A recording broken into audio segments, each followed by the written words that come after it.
நல்ல சினிமாக்களை நேசிக்கிற கொண்டாடுற எல்லா நெஞ்சங்களுக்கும் வணக்கம். இந்த வீடியோவில் நம்ம பார்க்க போகிறது அறிமுக இயக்குனர் அரவிந்த் ராஜகோபால் டைரக்ஷனில் ஷாம் நடிச்சிருக்கிற அஸ்திரம் தமிழ் திரைப்படத்தோட விமர்சனம். இந்த படத்துக்கு திரைக்கதை எழுதி கோ டைரக்ட் பண்ணியிருக்காரு ஜெகன் எம்.எஸ். இந்த படம் மார்ச் 7ஆம் தேதி 2 வாரம் முன்னாலே இந்த படம் ரிலீஸ் ஆக வேண்டியது. அப்போவே இந்த படத்தோட ப்ரெஷ் ஷோலாம் முடிஞ்சிருச்சு. ஆனால் அந்த ஒரே வாரத்தில் அந்த வெள்ளிக்கிழமை 7-8 படங்கள் ரிலீஸ் ஆனதால் இந்த படத்தோட ரிலீஸை இந்த வாரத்துக்கு தள்ளி வச்சுட்டாங்க. இந்த படத்தோட கதை என்னன்னா, கதையின் நாயகன் அகிலன் கொடைக்கானலில் போலீஸ் இன்ஸ்பெக்டராக இருக்காரு. அவர் ஒரு சால்வ் பண்ண முடியாத கேஸை, ரொம்ப காம்ப்ளெக்ஸான ஒரு கேஸை விசாரிச்சுட்டு இருக்காரு. அந்த கேஸில் எல்லா க்ளூவுமே ஒரு டெட் எண்டில் போய் முடியறதால என்ன பண்ணுறதுன்னு தெரியாமல் ஒரு பெரிய கன்ஃபியூஷனில் இருக்காரு. அது என்ன கேஸ்னா, தொடர்ச்சியாக 3 தற்கொலைகள் நடந்திருக்கு. அந்த 3 தற்கொலைகளும் ஒரே மாதிரி இருக்கு. இப்போ இந்த சமயத்தில் ஹீரோவோட காலேஜ் மேட் ஒருத்தர் ஹீரோவுக்கு கால் பண்ணி என்ன சொல்றாருன்னா, இப்போ நீ விசாரிச்சுட்டு இருக்கிற அந்த முக்கியமான கேஸில் என்னால் உனக்கு ஹெல்ப் பண்ண முடியும், நான் உன்னை சந்திக்கணும் அப்படின்னு சொல்றாரு.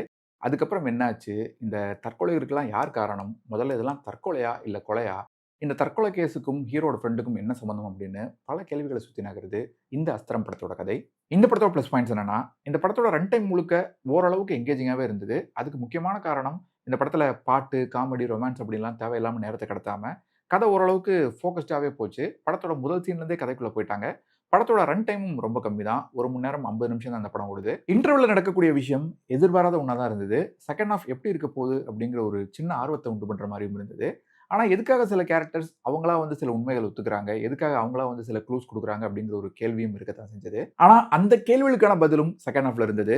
வில்லனோட ஆக்சுவல் மோட்டிவ் என்ன, நடக்கக்கூடிய எல்லா விஷயங்களுக்கும் ஹீரோவுக்கும் ஏதாச்சும் சம்பந்தம் இருக்கா அப்படிங்கிற அந்த கனெக்டும் இன்ட்ரெஸ்டிங்காகவே இருந்தது. செகண்ட் ஹாஃப்ல வரக்கூடிய அந்த ஃபிளாஷ்பேக் இந்த படத்துக்கு ஒரு ப்ளஸ் பாயிண்டா இருந்தது அப்படின்னு சொல்லலாம். அம்மா கூட செஸ் விளையாடக்கூடிய சீன்ஸ், அவ்வளோ நாள் ஜெயிக்கிறதுக்காக மட்டுமே விளையாடினவன் முதல் முறையா தோக்குறதுக்காக விளையாடினா அப்படிங்கிற மாதிரி இந்த மாதிரி சீன்ஸ்லாம் ஓரளவுக்கு இன்ட்ரெஸ்டிங்காக பண்ணியிருந்தாங்க. அண்ட் அங்கங்க ஒரு சில காட்சிகளில் வசனங்களும் நல்லா இருந்தது.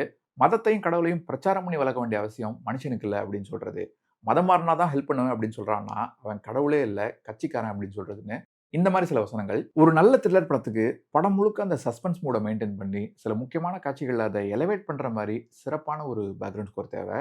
அந்த வகையில் சுந்தரமூர்த்தி அவர்களுடைய பின்னணி இசை இந்த படத்துக்கு ஒரு பெரிய பலமாக இருந்தது. அடுத்தது பெர்ஃபார்மன்ஸ் வைஸ் லீட் ரோல் பண்ணியிருக்கிற ஷாம் அவர்கள் ஓகேவான ஒரு பெர்ஃபார்மன்ஸை கொடுத்துருக்கிறாரு. பெருசாக குறைகள் எதுவும் இல்லாட்டியும் கூட ரொம்பவே ஜென்ரிக்கான பெர்ஃபார்மன்ஸாக தான் இருந்தது.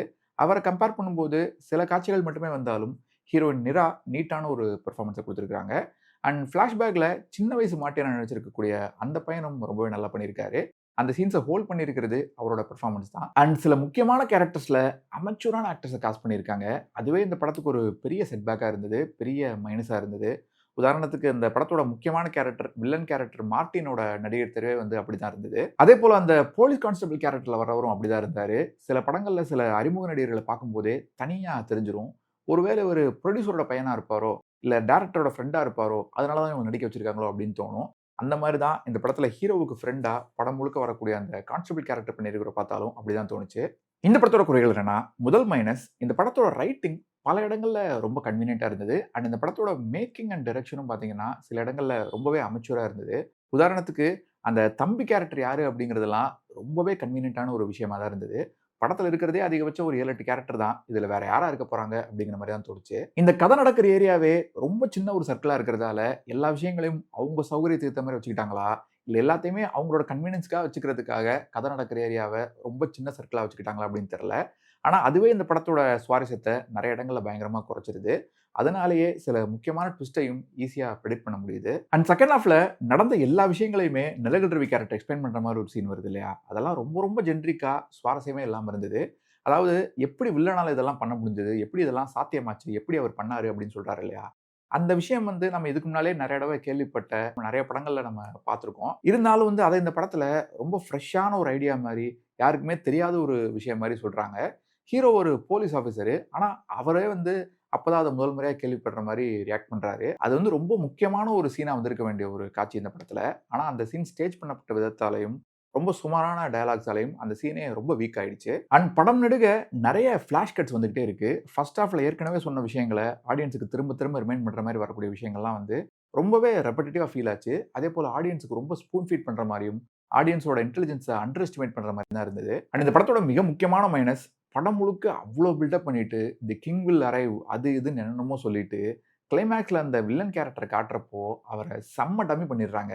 அந்த ஆள் வந்த அந்த நிமிஷத்துல இருந்து சரமாரியா அடி மட்டும் தான் வாங்கிட்டு இருக்காரு. அது மட்டும் இல்லாம நான் ஏற்கனவே சொன்ன மாரி, அந்த கேரக்டருக்கான காஸ்டிங்கும் அவ்வளோ பவர்ஃபுல்லா இல்ல.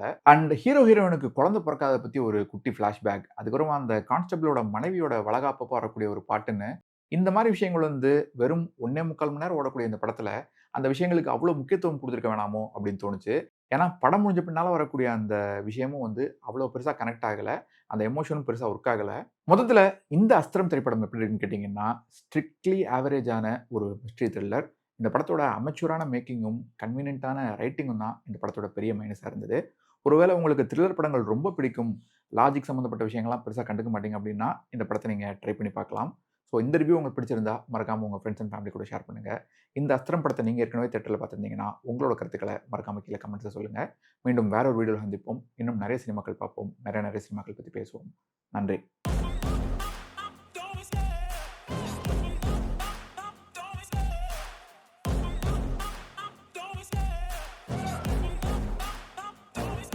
I love the chase and the hunt, and I set the pace when I'm running. I always take what I want, and I always give it 100. Don't need a bank, no I'm funded. Play the game like it's nothing. I'm always thankful.